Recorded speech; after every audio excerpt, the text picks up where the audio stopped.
আসসালামু আলাইকুম। নতুন একটি ভিডিও নিয়ে আবারও চলে এলাম আপনাদের সামনে। আজ দেখাবো গাথার ভিতরে কিভাবে বিল্ডিং এর কাজের শুরু করে।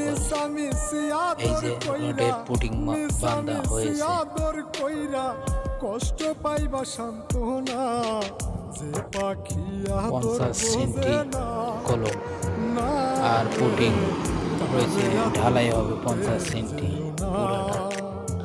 যে পাখি মায়া বোঝে না না রে তার মোটামুটি মায়া ভালো করতে বড় আছে বিল্ডিং।